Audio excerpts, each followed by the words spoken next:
All right, welcome to the podcast. I am hanging out in Vancouver today with Vikram Vij. Vikram, how you doing? I'm good, thank you. Namaste, and welcome to all the listeners. Yeah, well, thanks for having me.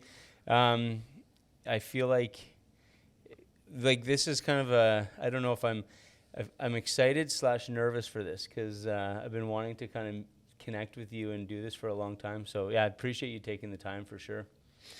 You know, don't need to be nervous. I think one of the biggest things that human beings can do is to communicate with each other at a level of, you know, whatever you are doing, whatever your goals are, whatever your focus is in life. And I think to share my journey of hardships of coming to Calgary and coming to Banff and working at the Banff Springs Hotel, and then finally getting to Vancouver, and then, you know, having Vij's and creating this modern Indian food was also nerve-wracking, and it still is because people come in sometimes and they think that I'm bastardizing Indian food and that I'm not being authentic. And I look at them and say, there's no more authentic Vikram Vij. You know, you're eating Vikram Vij on the plate, basically. Yeah. You know? No, absolutely.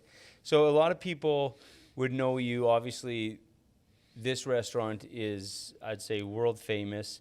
You're a chef, you're a personality, you're an author.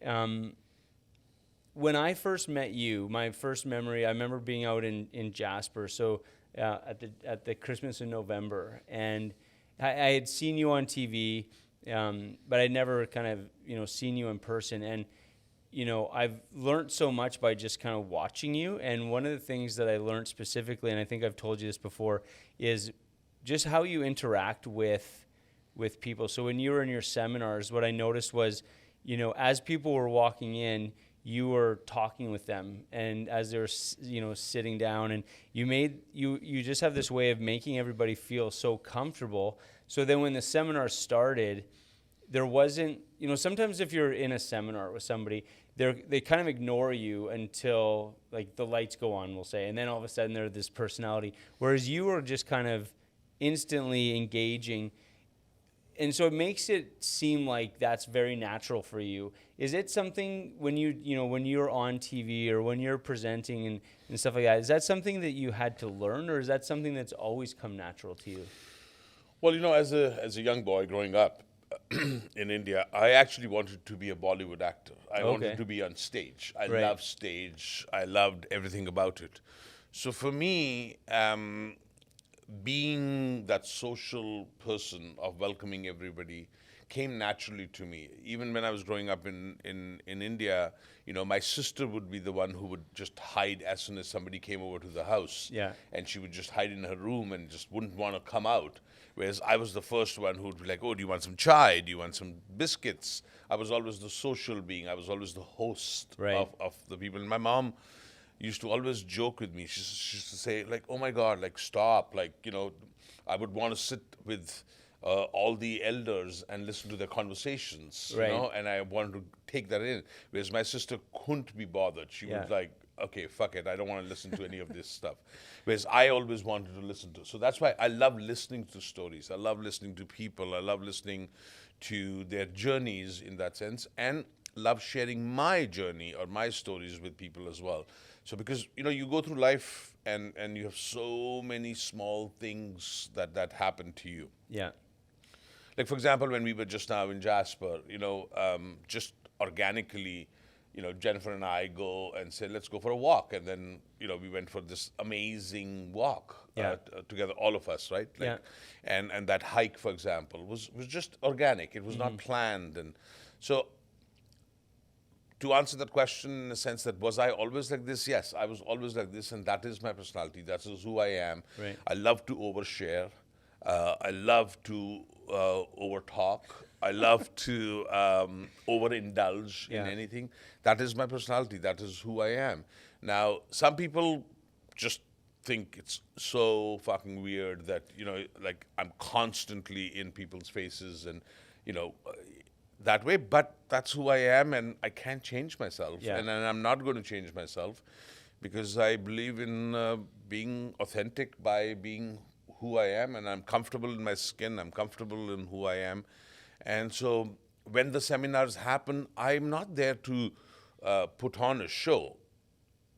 I am there to just welcome everyone into my life, share my journey, and listen to theirs. So where are you from? Oh, I'm from Red Deer, Alberta, or I'm from Edmonton, or I've come from Nova Scotia. Like that to me resonates, to find out what made you come. Oh, I'm from Ottawa. Oh, what made you come from Ottawa? Like what is the reason why you're all the way here? Mm-hmm.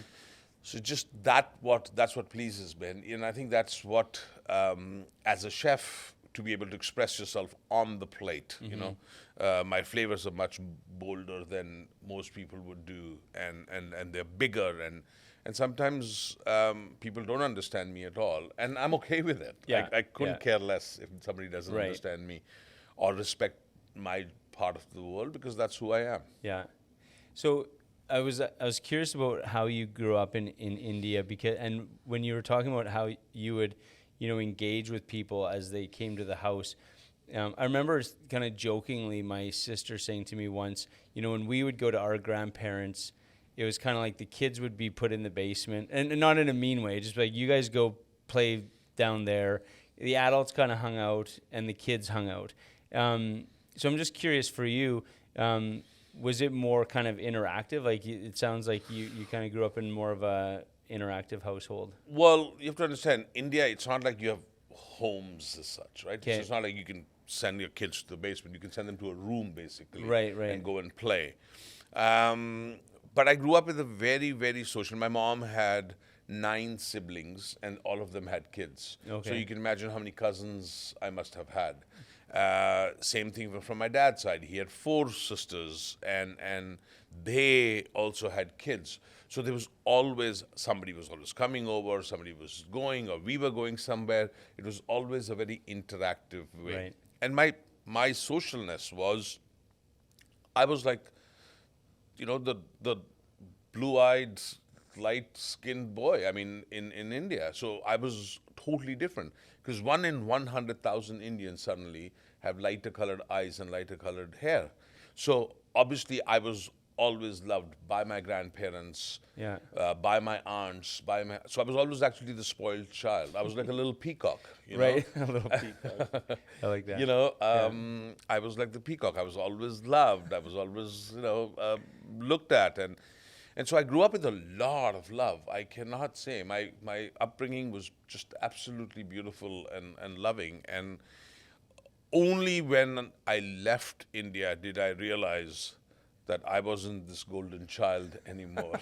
That I was. You're like, I had fawn to over work. me. I had to work. Yeah, exactly. I had to work. I had to make my own tea, and I had to, make my own, lunch, for example, because I grew up in India. Like, oh, auntie, make me some chai, and the chai came out, and we grew up with servants and stuff like this, and then suddenly when you go to Europe, you're like, oh my God, the reality has just hit. Yeah.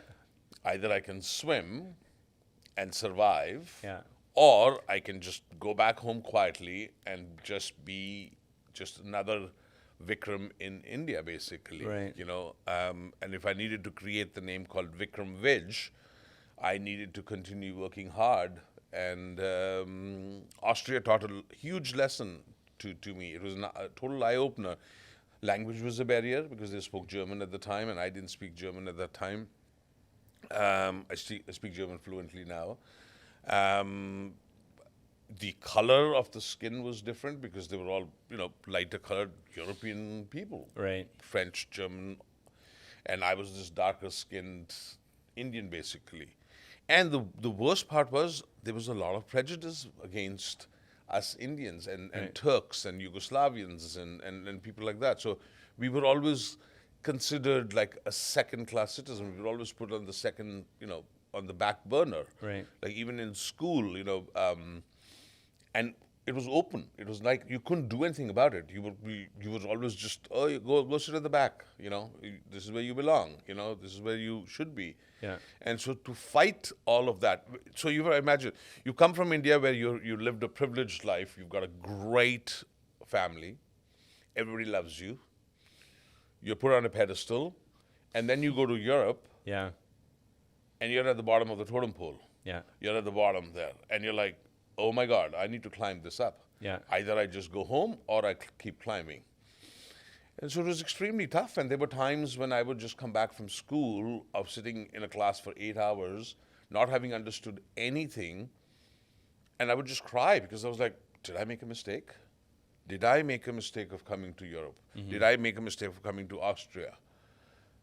But my father had spent so much money on me on coming to Europe that I couldn't go back with my, tail between my legs to India and say, well, I didn't like it, or I didn't want to do it, or it was too tough for me. It was like I had to survive. I had to push through and learn German very quickly and hung out with people that. So I would strategically see who are the people that are really popular, and I would befriend them, and so that I could hang out with them. And then slowly, they would say, oh, do you want to go out for pizza with us? And I'd be like, yeah, sure, I'll go out for pizza with you. Even though I had no money, I would still go out for pizza with them and drink a couple of beers and have pizza and try to speak the language with them. Right. I needed to assimilate. Yeah. That Europe was the place where you had to assimilate into there. You have to be part of the melting pot. See, in Canada, we can be individuals and whoever we are. We could have nose rings and toe rings and piercings and things like that and get away with it because nobody judges you here. And plus, it's also, 40 years later. So the awareness of equality is far more. At that time, it wasn't. At that time, it was like, you need to speak the language. You have come to our country, so you better learn to speak the language. Here now, if you don't speak English, you can live in Punjabi market or in Chinatown and never have to speak another language because they all speak their own languages, which is the beauty of a country, I think. It's a great democracy that way. Right. Whereas at that time, Europe was like you had to assimilate. And if you didn't assimilate and you didn't take care of yourself, after a while, after 3 years, you were gone. Yeah. You were not part of their culture in that sense. Yeah.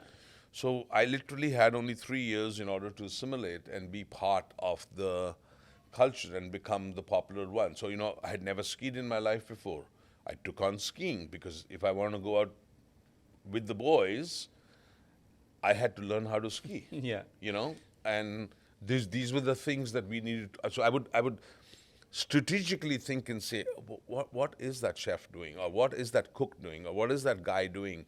Why is he so popular? And then I would actually just follow those little footsteps. So it was a strategic thought process. That's interesting.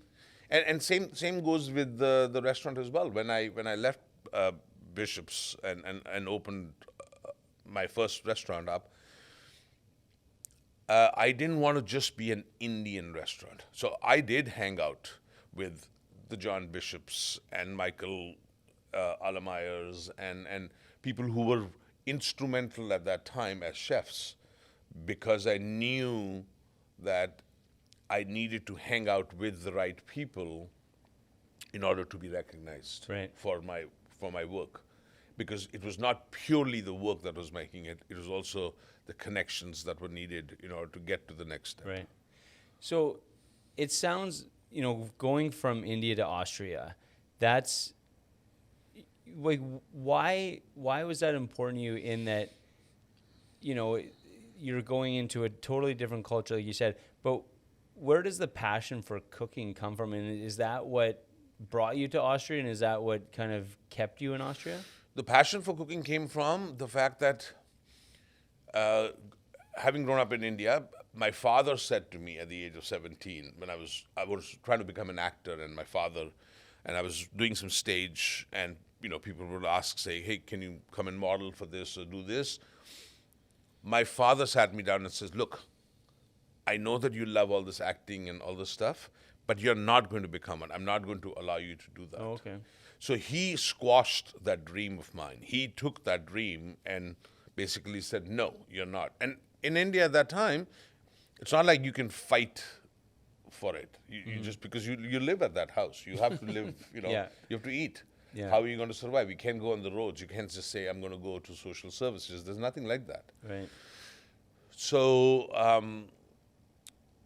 when he said that to me, I had no other option. I was studying chemistry, BSc, and my grades were okay, but I was never going to become a chemical engineer or anything like Right. that.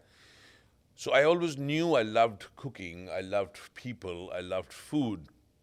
So it was the next thing to say, okay, well, let me go and do hotel management. Okay. And so I applied to lots of places, and they wouldn't accept us because we were Indians with Indian passport holders, and nobody needed Indians at that time to come. And so this school in Europe, in Austria, said, yes, we will accept you, but you have to go and learn you have to show us that you're doing 3 months of German. Right. And so I went and studied 3 months of German, and after I sent them a certificate, they accepted my. But then when you're studying hotel management in school, there are two ways to go. Either you go to the front of the house or you go to the back of the house. Right. And I decided to go to the back of the house because I needed to stay in the kitchen and work in the kitchen and learn that aspect of it. So hence my papers are chef's papers, but hotel management papers, Okay. basically. So then from Austria, you went directly to Canada? Yes. So I was in Austria, but then I would have to. So Austrians would never give you a visa for more than 6 months. Okay. So every 6 months, I would have to go to a different part of the world or a different part of Europe to get. So I would go from Austria to Germany, and then from there to France, and then come back to Austria again. So every 6 months, as soon as I would land a job, and I would get a visa for 6 months to work, I would start applying for new places to work and look for work. Right. And then out of the 30 applications that you would send out, maybe 1 or 2 of them were willing to sponsor you and say, okay, we'll get you a work visa. Most of them just said, no, we are okay. We only want to have Europeans there. They didn't want to have Indians working there. And it's a hassle to get a visa Right. for an Indian passport holder there. But out of the 30, there were small places that would hire. And so one of the days, I was working in Austria in a very high-end hotel called Hotel Post, which I owe utmost respect to, and a beautiful spot in Lech, which is a skiing resort. There was a gentleman came in, and he wanted to have something spicy. And obviously I was in the kitchen, and the maitre d' kind of made fun of me and said, well, you're an Indian, you should know how to make something spicy, so go and make something spicy for me. So funnily, we had a goulash soup, which is made with paprika and Hungarian style. And I took some onions and ginger and garlic, and I sauteed that up, and I put some garam masala that my mom had given me, and I added it up, and I served it to him. And then after the soup was served, maybe an hour later, I got, maitre d' said, that gentleman wants to see you, who you made the soup for. So I thought I was going to get fired because I had maybe spiced up the food too much, or I had put too much curry in there. And he looked at me, and he was this big guy, and he had an accent, and he was Czechoslovakian at the time. Before he had defected from at that time from Eastern Europe and come to Canada, and he gave me his card, and on the card it said, general manager. I get nostalgic about it because it was such a feeling of it said vice president, general manager of Banff Springs Hotel. Wow. Nobody knew what Banff Springs Hotel was at that Right. time.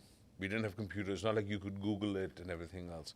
But he looked at me and he says, you're a young boy, you have a huge future, you speak English, you speak German, you should come to a country called Canada and come and see how you feel. I thought, just somebody's just giving you a card and asking it. So I said, sure. So the visa, and I never there's no way I'm going to get a visa and stuff like that. So I kept quiet. But somehow in my mind, it was okay, well, why don't I try that? I've been in Europe for 6 years now, 5 years now. And why don't I try? So I sent him my resume. I had his card. I sent him my resume and everything else. And probably 6 or 7 weeks later, I'm just quiet and I'm just at home, and there comes an envelope. And in that envelope was a job letter, a 6-month visa, and a one-way ticket to come from Vienna to Calgary. Wow. One-way ticket. So he had paid for my ticket Wow. because he knew that I probably couldn't afford it. Right.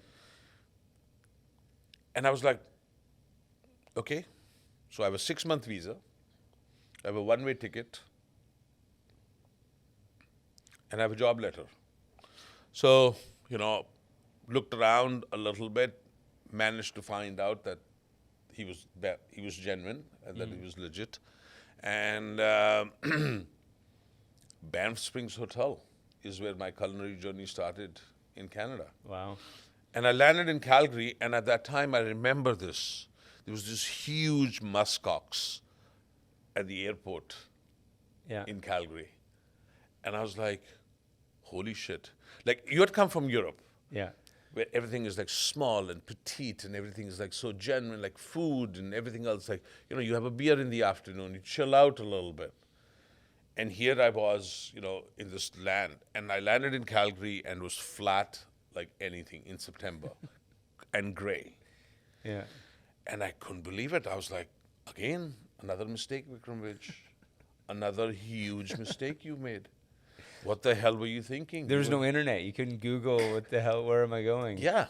So finally figured out, went to the counter and said, I need to go to Banff Springs Hotel. And they were like, well, you can't. I mean, I didn't have money to take a taxi or anything like this. So this is the Brewster's bus that takes you to Banff. Yeah. And obviously, I took the bus. And I still remember sitting in the bus and looking around, and so flat. It is so flat. Yeah. Like, especially from Banff all the way to almost to Canmore. Yeah. It's pretty flat. Yeah. It's not like big, huge mountain. I mean, there is some mountains, but I didn't think of it. And you have to understand, your mindset is Europe. Everything is small and clean and petite. And I'm not saying that Calgary was dirty, but it was just flat. Yeah. And I was like, I think I made a mistake. I think I made a mistake. I think I made a mistake. And I'm telling myself this and rousing myself up. And then as soon as we hit Banff and you look at those mountains, I was like, oh my God. Oh my God. Yeah. This is beautiful. Now the bus dropped you off at the downtown station. I had like 2 luggages because I had literally packed my bags. And I didn't have any money at the time, not that much, to go and do it. So I slept my bags through Banff Avenue, Banff Springs, Banff Avenue, all the way along, all the way up to the Banff Springs Hotel. That's a good walk. Yeah, it's a huge walk. It was like, oh my God, I was tired. I was like, and I had just come from Europe, so I was so tired, exhausted, right? So I go there, and the staff housing is closed because they shut down at 5 p.m. Right. So I'm like, where do I stay? How do I stay? Where do I stay? I've got these 2 bags here. So I just saw some people coming out of that area. And one thing in life is when things go wrong or they're not correct, somehow a survival instinct comes to you. Your nature is to survive, right? Mm-hmm. And I'd survived for 5 years in Europe. So I was confident. I just went up to someone and said, hey, listen, I don't have a place to stay tonight. Staff housing opens tomorrow. I don't have any money to go and get into a hotel or anything like that. Do you mind if I just sleep on your couch tonight? And the person was nice. He said, well, I don't have a lot. There were staff accommodations, right? Mm-hmm. And I had a letter from there. So it was not like I was not looking. I had a letter from the Banff Springs Hotel. Right. So he knew that next morning I was going. He was a dishwasher from Quebec. And he said, sure. And we had this small little room there. I just put my 2 bags over there. And that night I just basically went to sleep. Yeah. Before I went to sleep, this is actually a real funny story. Before I went to sleep, obviously I was hungry. So I walked all the way back to Banff downtown, and I wanted to just have a beer and a pizza and go to sleep. So I look up this. I still remember the name of the pizza shop was called Aardvarks. Yeah, still there. Still there? Was it a sit-down place at the time? No, Okay, it was yeah. a takeout place Yeah, in the corner on the Yeah, side yeah. by Rose and Crown, Yeah, right? still there. It's still the small place called Pizza Aardvarks. I still remember. And looking up, and I said, all I want to do is have a slice, because I was hungry. So a slice of pizza and a beer. So I look it up, and it says root beer. And I thought, oh, okay, I'll have a beer. Not realizing Yeah. that it was pop. Yeah. I had never had root beer in Europe before. So I look at it, he gives it to me in a glass with a little ice in it. I'm like, why is he fucking putting ice? I was like, I guess this is a Canadian way to have ice with your beer over here. You're being very open-minded. Yeah, I'm being just like, okay. So I take this beer, the root beer, and I taste it. And I was like, wow, this is pop. This is not beer. And I asked him, and he was like, yeah, root beer is pop. We don't serve alcohol like this. Anyway, I came back. I was tired. I had that beer. I had a pizza. I went to sleep that night. And then next morning, I went to the hotel. Yeah. And went to the human resources. And it was amazing. It was such a tiring journey. And meeting the F&B manager and, and then the journey started. Yeah. And I really felt confident and comfortable. And I felt so welcomed in Canada and loved in Canada that I felt that, okay, I'm going to, work hard for this country that I live in. And here we are, 35 years later. Was there, like when you were in Europe, you said there was, there was still racism. And racism exists in the world. It's not, and we're not immune to it in Canada. But how was it different in Canada versus Europe at that time? How were you considered a second-class citizen in the kitchen in Canada as well? No. So initially, in Austria, because of the color of your skin and a language barrier, you were automatically, put on the back burner. You were never part of the mainstream in that sense. So the prejudice there was that we were either dishwashers or garde-mangers, like we were just allowed to make salads and staff meals. I was never allowed to cook a steak for a customer because how would I know how to make a steak? I'm Indian. How would I know how to cook a beef when I'm Indian? Like these kind of prejudices. So they were very subtle prejudices. Like people, like the chefs would say, "Oh, you are the best East Indian chef we have ever had." Well, I was the only East Indian chef they'd ever had. Yeah.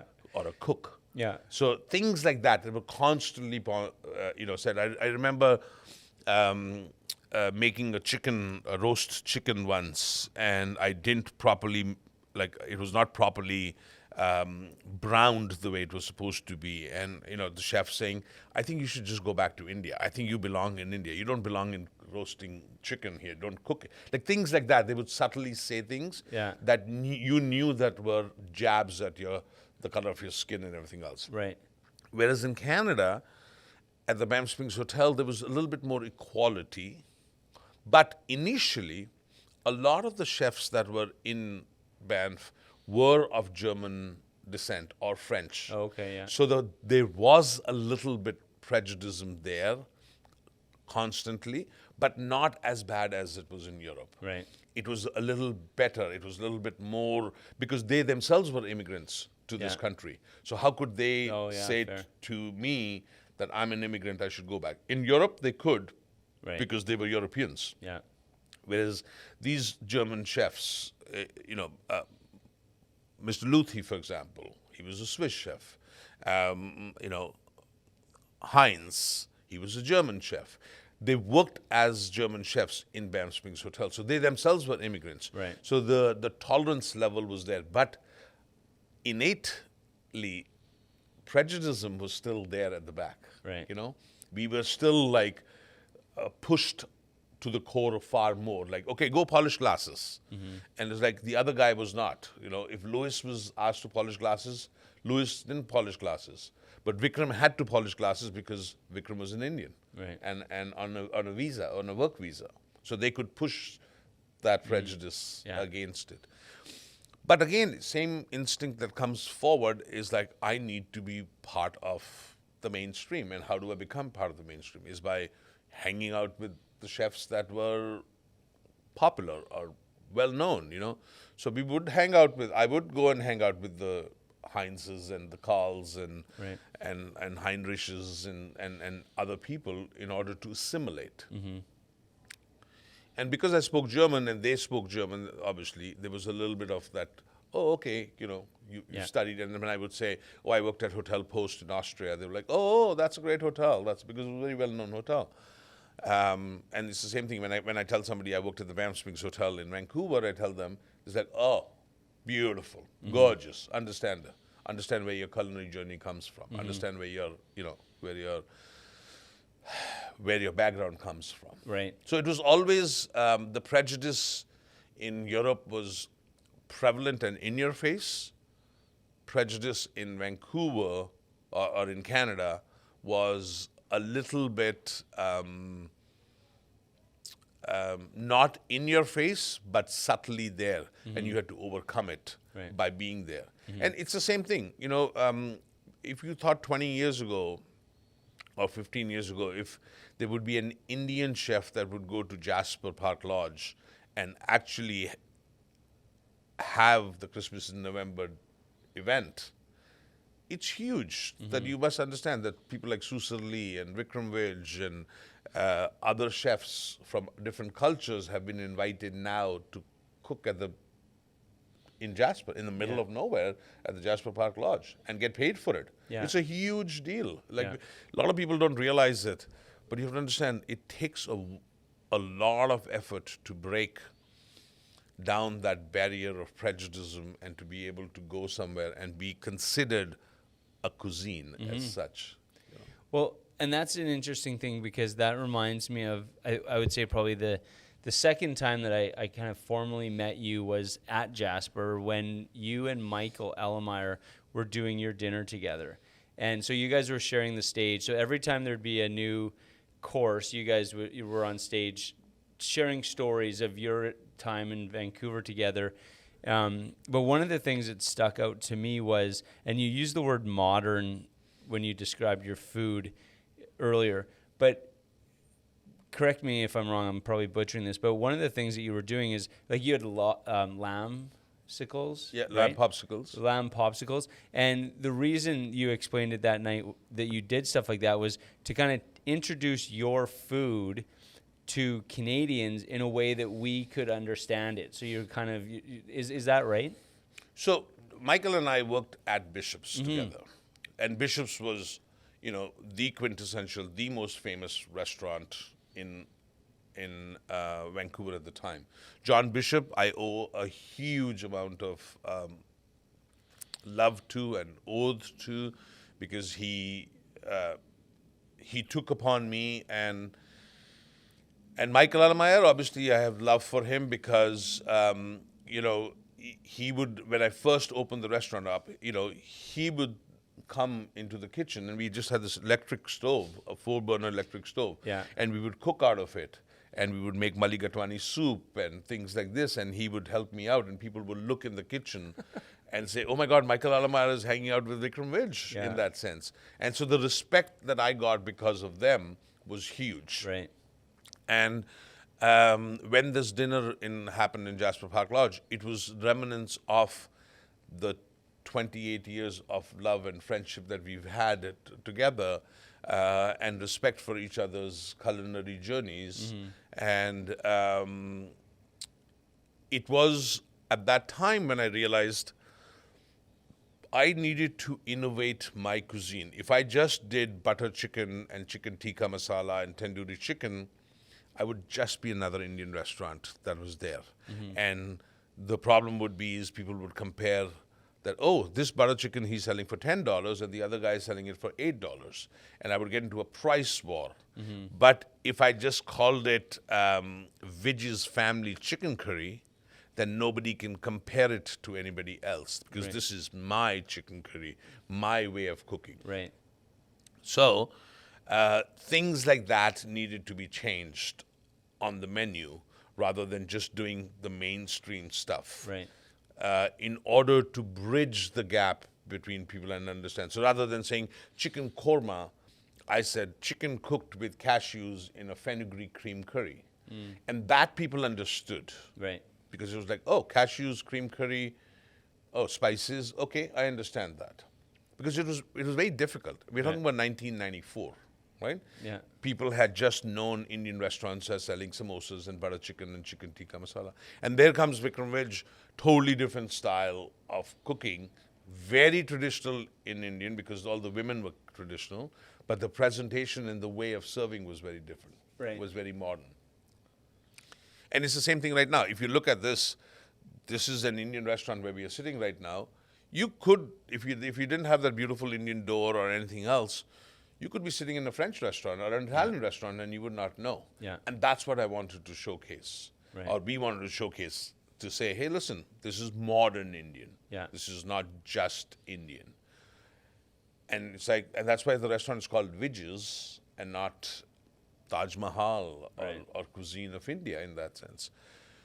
So it was the fact that we modernized Indian cuisine, the fact that we brought Indian flavors, which were very traditional Indian, but created it to the North American palate, so you could understand. So serving really good wines, serving local beers, for example. Right. Using, people now say, oh my God, use local products or use farmers markets are a big thing now.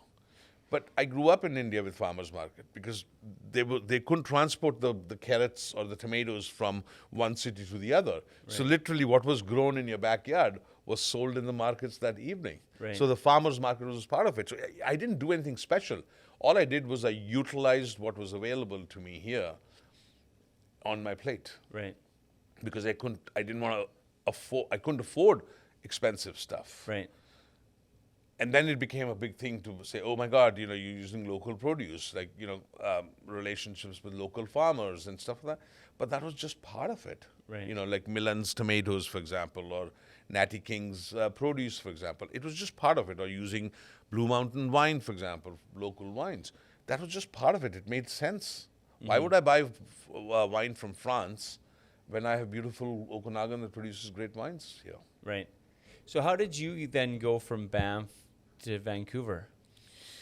So Ivor Petrak was this big guy, big personality, and after 3 years, he died. Oh. So But I wasn't expecting that. yeah, That was in your book, though, wasn't it? it was in the book. Yeah. So he died. Because he was such a big personality, every year when I would get a visa would be renewed because Ivor Petrak had said renew his visa. Right. But now Banff Springs Hotel didn't have Ivor Petrak, and so I didn't have any right papers to push, and my visa was kind of refused at the time. And so I needed to come to Vancouver to restart my life and redo the part of it. So that's how, and I didn't want to go to Toronto, I didn't want to go anywhere else because I lived in cold places. I actually wanted to live in a kind of like a tropical, like a warmest place in Canada, which was Vancouver. I didn't know anything about Vancouver. So I drove from Banff to Vancouver in my Jetta, through Revelstoke, in December. In December? Yeah, through field. I still remember Revelstoke, field, cold as hell outside. And, like snowfall and everything else in my Jetta. And I came to Vancouver, and Vancouver was green. Oh, nice. Because it's never that cold here. So it was the first time you didn't think, oh shit, I'm making a big mistake. Or you probably did the whole journey, and then when you got to Vancouver, you're like, okay, I can deal with this. I had some friends who had worked at the Banff Springs Hotel who had moved to Vancouver. Yeah. And so on the phone at that time, you would have a conversation. And they would be like, oh, Vancouver's a nice city. Come and visit. So I actually came to visit a friend of mine called Louis Zani, who lived downtown. And I came to visit him to see. And he said, this is a great place. And I decided that Vancouver was a place to be. But I never at that point thought, I had actually given up my Indianness as such. I was called Vic, not Vikram. Right. I had given up my Indianness because I had been away now 5 years in Europe, 3 years here. So I'd kind of forgotten that Indianness of it. I never thought of myself as an Indian as much. I was like, I'm Canadian. I'm white. I'm Right. European in that sense. Because that is what the framework was. In order to assimilate, you had to give up yourself, Right. Yeah. you know? So I came, I hung out a little bit here in Vancouver, and then one day I felt like having Indian food. I don't know why, I just felt like having Indian food.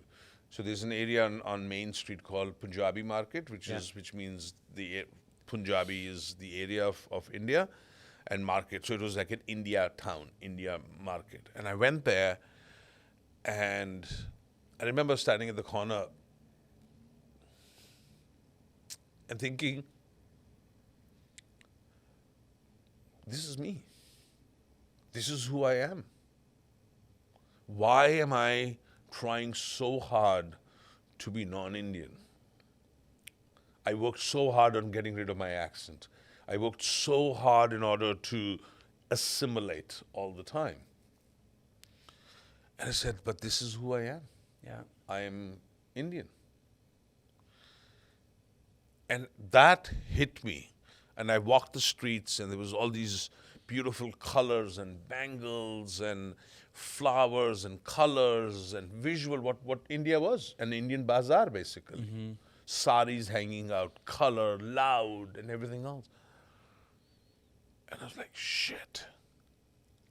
That's why I'm weird. That's why I am so loud. That's why I am who I am. Is because this is who I am. Yeah. And my DNA is Indian. I am Indian. Why am I trying so hard to change my skin color or my accent? And that. So then I started going more towards the Punjabi market. I would go every Saturday, and I would hang out, and I would eat at that all-you-can-eat buffet place, and just and assimilate and listen to Punjabi and everything else. Now the Punjabi was coming back, the Indian, the Hindi languages were coming back. It was like, oh, because I used to speak it. I grew up with that, but I had forgotten. I hadn't spoken in 8.5 years, 9 years now. Wow. And I was like, why? And then one day I remember this in the kitchen. John Bishop said, well, you can do modern Indian food. If there's somebody who does it, you can do it. Wow. In a conversation, he didn't. But that stuck in my head. It Yeah. stuck in my head. I was like, oh shit, I can do modern Indian food. So I called up my dad and said, I'm ready, and he had some business in India, and he sold some business, and he came to Vancouver. And Like he came to live in Vancouver? came to Vancouver with money, with cash. Yeah. Okay. And we bought our first restaurant in 1994 on Broadway and Granville Street, a 16-seat small baby restaurant and it was actually called Cafe Arabia. Yeah. It was an Arabic restaurant that served falafels but I didn't have the money to shut it down because I needed $100 a day in order to survive, and the sales were only $100 a night. So then one weekend, I closed the door down and changed the chalkboard from falafel to samosas, and from chicken doner to chicken curry and everything else. Like after literally 2 to 3 months of running the restaurant. Right. Because again, I was running a Lebanese restaurant as an Indian. And So you just took over a lease kind of thing? Yeah. Yeah. I took over the business. Didn't realize it. And I was like, no, I need to do something different.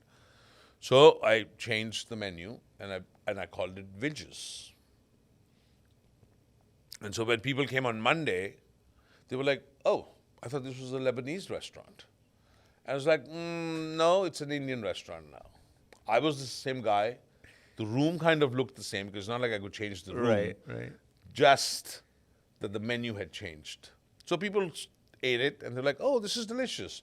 Oh, this is quite different. Oh, this is unique. And then New Vij's was born, November 18th, 1994. I still remember that. Yeah. November 18th, 1994, the first article came out called Vij is making his mark on Broadway. which is so funny because after all these years of not acting, I was on Broadway, and the food writer had written, Robin Mines had written, Vij is making his mark on Broadway. And it was like so incredibly warming, and the business just took off. One thing led to the other, and another article came out, and then, I met Miru at that time, and Miru took over the kitchen from me, and she was an integral part of the restaurant for a long time, and she formulated beautiful friendships in the kitchen, with the kitchen, and I took care of the front of the house, and so it's been a beautiful journey. Yeah. There's no question about it. Of course, there are hardships that go, loss of your marriage, because we work together. Yeah. So, we also lost our marriage because but we have two beautiful daughters that we love each other and respect. And it's been a beautiful journey, no question about it.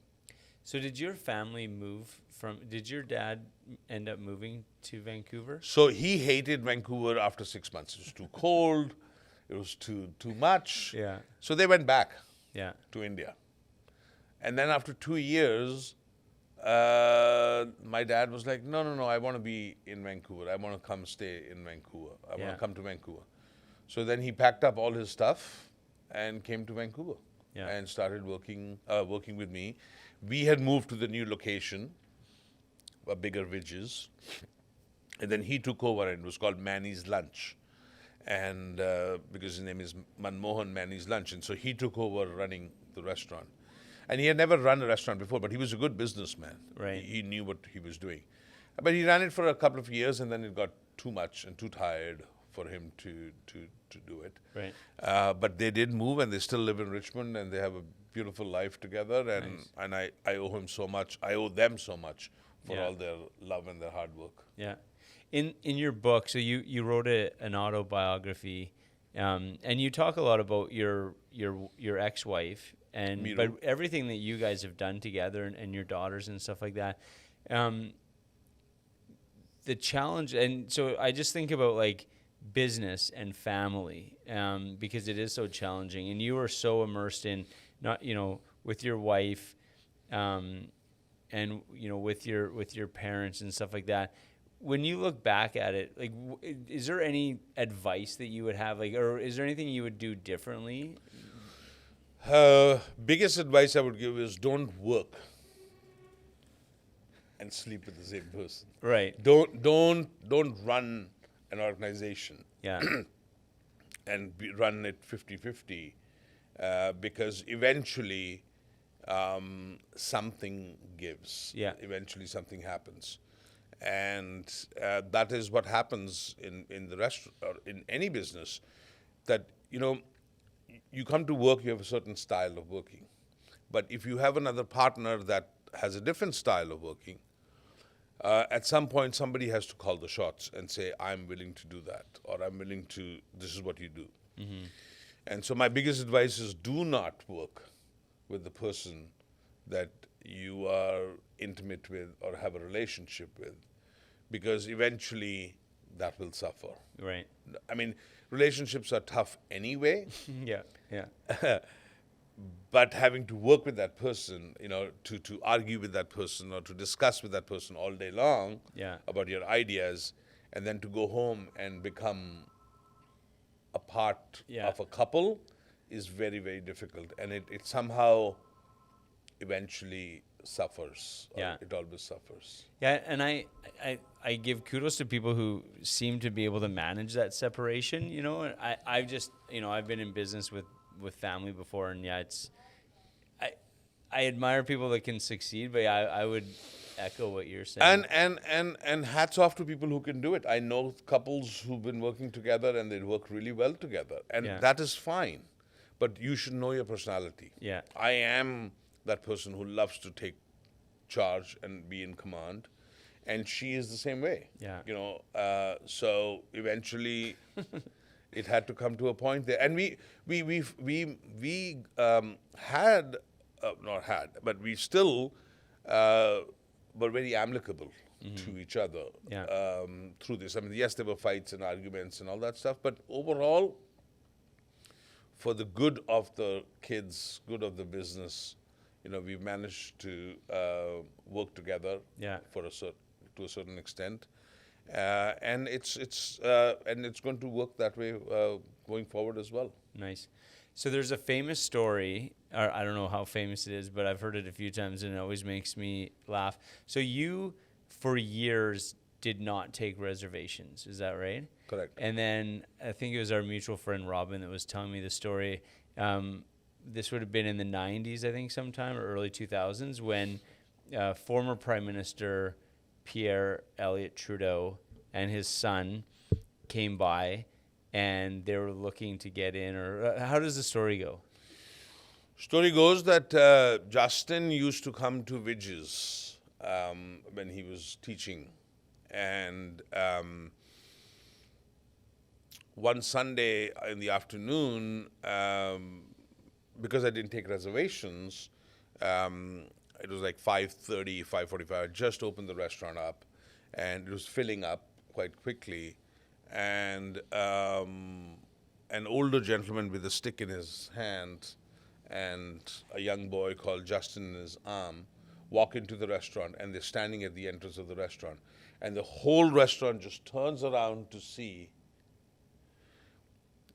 if I would give up my principles of allowing Pierre Elliott Trudeau to walk into the restaurant and give him a table ahead of anybody else, because there was a little bit of a wait at the time. Right.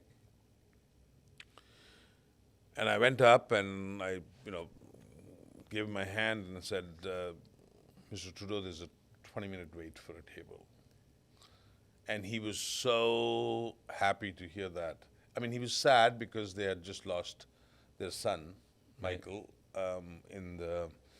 but he just said, okay, and he went to the back, and Justin and him, they had a little beer, and the table came, and they sat down, and everybody looked at me and said, I did not give up my principles of no reservations. It didn't matter who you were. It didn't matter where you came from.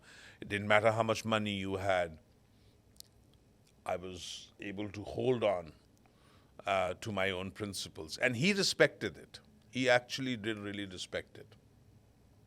I mean, at that time, I don't think Justin was thinking of becoming a prime minister. Right. So he came, he ate, he loved it, and they were leaving, and I just went and touched his feet. And I said, Mr. Trudeau, I just want to thank you for your policies in the 1960s that allowed immigrants like me to come into this country and follow their dreams and their passions. And Canada has given me a beautiful platform to be who I am. And he was great. He kind of picked me up because I was touching his feet, and he gave me a hug, and he says, I've had Indian food lots of places, but this was special. This was different. Yeah. It was so unique. And Justin, gave me a hug, and we just walked away. And so for me, it was never that he was political or anything else. It was a man who had made a profound difference in my path, in my journey. Right. And that is what I remember. So it's not about being an NDPer or a liberal or a conservative. It's not political. It's more of the fact a human being called Pierre Elliott Trudeau and his policies at the time, and not just his, obviously, it was Canada, that has given me a quintessential platform to be who I am, right, and to be able to express myself. I finally found myself in Canada. I finally felt as Vikram Vij. Yeah. And not Vik Vij. Well, because you made a comment earlier about how when you assimilate, you have to lose yourself. And so then you were able to then almost find yourself again, right? So, yeah. So you can live in a different country, but still be who you are, express who you are. Correct. And not feel the pressure that you need to give yourself up. So if you want to eat your food with your hands, you shouldn't be looked down upon. Right. Or if you want to listen to your Bollywood music loudly, you shouldn't be looked down upon. In Europe, if I wanted to listen to an Indian music, people would say like, come on, like, do we really need to listen to this? Yeah. Like, come on, like, I don't want to listen to this. Right. I don't want to. Whereas here, I could listen to my sitar or my guitar or my tabla or any of those instruments and get that feeling of that nostalgia of being Indian and being part of it. Yeah. So when you look back at everything that you've done and, your journey from, India to Europe to Canada and then to Vancouver, kind of where you've built your life, is there something that you're most proud of, or when you reflect, what do you think back at? I think most proud of it that we single-handedly changed the way Indian food was perceived in this country. We single-handedly made people aware that Indian hospitality, Indian spices,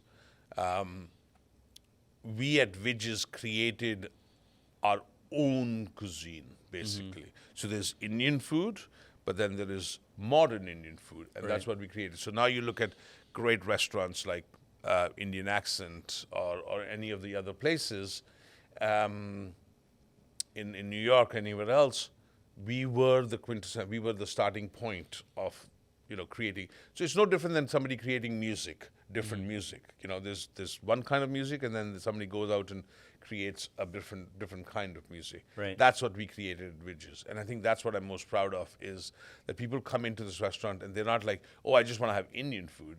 They come into this restaurant with saying, oh, okay, we want to have Vikram Vij's food, or we want to have Vij's food in that sense, And that is what I think I'm most proud of the fact that we at Vij's managed to become a mainstream household name, but didn't give up the essence of who we were, basically, which is Indian at heart, Indian, core.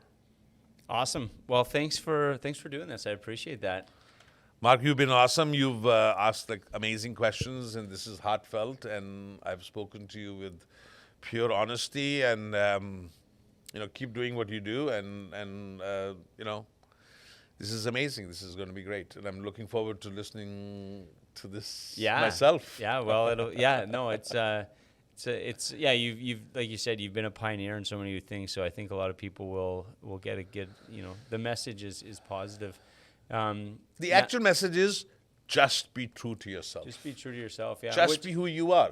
That's one of the those, message. I feel like that's one of those. It's simple, but it's not easy. You know what I mean? Like sometimes, like being yourself, it seems like such a simple message, but it can be so hard for people to do. If you practice it, it's not hard. Yeah. If you believe in it, it's not hard. It's only when you start looking and saying, well, what do I need to do in order to... I mean, just be yourself. Just be authentic yourself. Yeah. Just be honest, and be honest to yourself. Yeah. If you are, great. And if it doesn't work out, I mean, get up and make mistakes, and get up and brush yourself off and do it. So speaking of being yourself, you're flying to Montreal to rock out to Madonna in a couple of days. Yeah. Tonight I'm flying to Montreal to be with Jennifer, and we're going to go and see Madonna. Nice. Which is huge, because I have never done something like this before. I have never flown to see a concert like that. Yeah. And it's going to be fun. Jennifer and I are going to looking forward to this concert, and it's going to be fun. Nice. Well, thanks for taking the time. My pleasure, Mark. Take Namaste. care.